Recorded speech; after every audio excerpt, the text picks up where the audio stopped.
ये जुआरी का सा खेल है। जय बार जुआरी हारता है तय बार उसकी जिद और बढ़ती है। शायद अब की जीत जाऊं, अब की जीत जाऊं। ऐसे ही साधना में होता है। ऐसा नहीं कि एक बार में ही जीत गया, कई बार साधक दांव हार जाता है। अच्छे अच्छे खिलाड़ी हार जाते हैं। बहुत गंभीरता से समझना, निराशा नहीं आनी चाहिए, नहीं तो फिर असली में हार जाएंगे हम।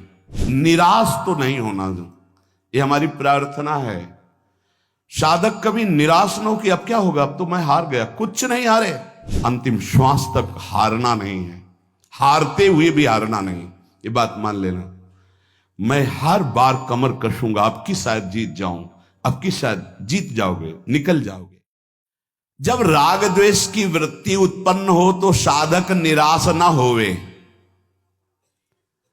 अपितु बहुत सावधान हो जाए, उदास ना होए, निराश न। देखो ये जुआरी का सा खेल है।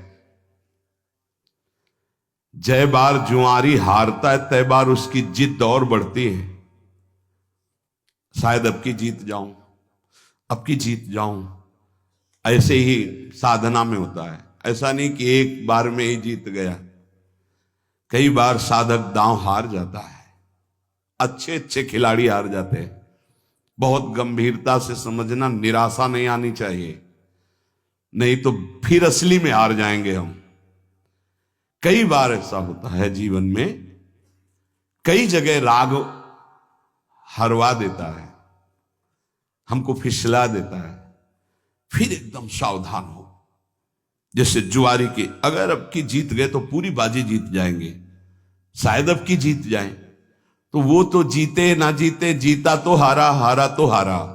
और यहां हारा तो जीता और जीता तो जीता। ये अध्यात्म है। निराश तो नहीं होना, ये हमारी प्रार्थना है। साधक कभी निराश न हो कि अब क्या होगा, अब तो मैं हार गया। कुछ नहीं हारे, एक नया अनुभव मिला हारने से। जानबूझ के मत हारना, अनुभव नहीं मिलेगा। फिर अगर फिसल गए हो तो अनुभव मिलेगा। कहां से फिसला, क्यों फिसला, आगे बढ़ूं, निराशा नहीं। और आध्यात्मिक ऐसा है कि जैसे जल में ऐसे मारा तो गड्ढा दिखाई दिया, हाथ हटा लिया, पूरा बराबर हो गया। समझ रहे, फिसल गए तो लगा हानि हो गई, लेकिन अध्यात्म में फिर संभल करके चले तो बिल्कुल बराबर हो गया, कोई हानि नहीं हुई, बड़ा मंगल हो जाएगा। निराशा तो उपासक को करनी नहीं, ये ध्यान प्रार्थना हमारी मान लीजिए, नहीं तो आप परमार्थ से हार जाएंगे। अंतिम श्वास तक हारना नहीं है, हारते हुए भी हारना नहीं। ये बात मान लेना। मैं हर बार कमर कसूंगा, अब की शायद जीत जाऊं, अब की शायद जीत जाओगे, निकल जाओगे। बहुत ध्यान देने का विषय वर्णन हो रहा है। यही हमारी आध्यात्मिक उन्नति मारी जाती है।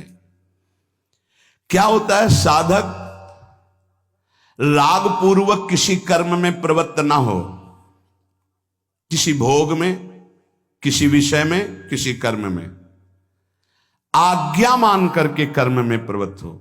यह बड़ा सूक्ष्म विषय है। साधक की कर्मों में प्रवृत्ति या निवृत्ति अपनी रुचि से नहीं होती। मुझे अच्छा लगता है इसलिए करता हूं, मुझे अच्छा नहीं लगा इसलिए छोड़ दिया, नहीं। वो आज्ञा पर करता है, आज्ञा पर त्याग करता है, इसलिए उसका करना राग पूर्वक नहीं और त्याग करना द्वेष पूर्वक नहीं है। वो आज्ञा पे चलता है, साधक है। शास्त्र आज्ञा, गुरु आज्ञा। ध्यान दीजिए, हमारा हर कार्य अब जो ही कहें करें हम सोई, आयस लिए चले निज दासी। राग द्वेष की सत्ता ही नहीं रह जाएगी। हमारा जो कार्य होता है वो शास्त्र आज्ञा, गुरु आज्ञा से होता है। अगर हम किसी कार्य में प्रवृत्त होते हैं तो आज्ञा, कर्तव्य। अगर निवृत्त होते हैं तो आज्ञा, कर्तव्य।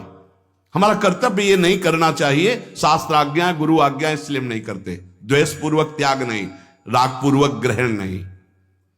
जब राग द्वेष पूर्वक क्रिया की जाती है तो उसका फल उत्पन्न होता है, और राग द्वेष का फल पतन के सिवा और कुछ नहीं होता। पतन। जब साधक संसार से अलग होकर भजन मार्ग में अध्यात्म की उन्नति प्राप्त करने की चेष्टा करता है, बहुत सुंदर बात कह रहे हैं, उसी समय उसके हृदय में बड़ी बुरी बुरी स्फुरणाएं प्रकट होती है। सब साधक सावधानी से सुने। जब साधक संसार का त्याग करके सच्चिदानंद की प्राप्ति के लिए भजन में लगता है तो उसके हृदय में, अंतःकरण में बड़ी बुरी बुरी स्फुरणाएं प्रकट होती है। साधक घबरा जाता है। भगवान यहां आश्वासन दे रहे हैं साधक को, स्फुरणाओं से घबराना नहीं। इन स्फुरणाओं की सत्ता नहीं है कि तुम्हारा कुछ भी बिगाड़ सके। ये उत्पन्न हो रही हैं जो थी पहले, अब नष्ट हो रही प्रकट हो करके। सिद्धांत है ये नष्ट हो रही है क्योंकि तुम भजन परायण हो। पर चूक अच्छे अच्छे से हो जाती, कोई समझ नहीं पाता नष्ट हो रही, वो उसी में तन्मय होकर नई क्रियाएं कर बैठता है। राग बन गया, संस्कार बन गया, यही चूक हो जाती। ध्यान देना, जब हम साधन भजन पे, तो हमारे अंदर गंदी गंदी स्फुरणाएं जो जन्म जन्मांतर की, अब हम उनको ये नहीं समझ पाते कि ये नष्ट हो रही। हमारे अंदर काम आ रहा है, हमारे अंदर क्रोध आ रहा है, हमारे अंदर भोग आ रहा है, भोग की बातें आ रही, पुरानी बातें आ रही, आ नहीं रही, वो नष्ट हो रही। अगर आप उनमें तन्मय होकर नवीन क्रिया कर बैठे तो संस्कार बन गया, मिटने की जगह बन गया, अब पतन अवश्यंभावी। अतः उपासक स्फुरणाओं को देखकर घबराए नहीं, आ नहीं रही, ये जा रही हैं। संसार का जब आप भोग करते थे तो स्फुरणाएं आ रही थी, तुम जान नहीं पाए, वो इकट्ठा हो रही थी। जब तुम संसार से मुक्त होने के लिए भजन शुरू किए तो अब वो जाएंगी, निकलेंगी, वो निकल रही स्फुरणाएं। अब भजन के बल से स्फुरणाएं खाली हो रही हैं। तुम स्फुरणाओं में चिपकना मत, पकड़ना मत, उन स्फुरणाओं के अनुसार संकल्प करके क्रियाएं मत करना, वो निकल रही हैं। साधक को चाहे अच्छी स्फुरणा हो या बुरी स्फुरणा, बिल्कुल न राग करना न द्वेष, दृष्टा मात्र बने रहना है। भजन क्या आ रहा है बस देखते चले जाओ। जैसे हम रास्ते में चल रहे हैं, बोर्ड में लिखा है ऐसा ऐसा ऐसा, तो पढ़ लिया, चल दिया, कोई मतलब तो है नहीं, तो हम ऐसे पढ़ रहे हैं अंतःकरण में। ये आई बुरी स्फुरणा, ये अच्छी स्फुरणा आई, ना हमको डरना है, ना घबराना है, और न चिपकना है, ना अच्छी स्फुरणा में ना बुरी स्फुरणा में। क्या हुआ? राग द्वेष दोनों मिटते चले जा रहे हैं, क्योंकि अच्छी स्फुरणा राग की है और बुरी स्फुरणा द्वेष की वृत्ति पैदा करेगी। अभी जो हमारा हो रहा है वो राग द्वेष से नहीं हो रहा, गुरु आज्ञा से साधना हो रही है। सावधानी पूर्वक यदि तटस्थ माने दृष्टा बन करके इन स्फुरणाओं की उपेक्षा कर दे तो राग द्वेष रहेगा ही नहीं। राग द्वेष के वशीभूत होकर संसार के सब प्राणी कर्म कर रहे हैं।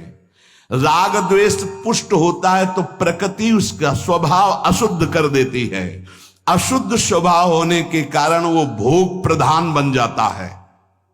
जिसकी प्रकृति राग द्वेष रहित होती है उसका स्वभाव शुद्ध हो जाता है। शुद्ध स्वभाव होने पर योग हो जाता है प्रभु से, अशुद्ध स्वभाव होने पर भोग बनता है प्रकृति का, संसार का।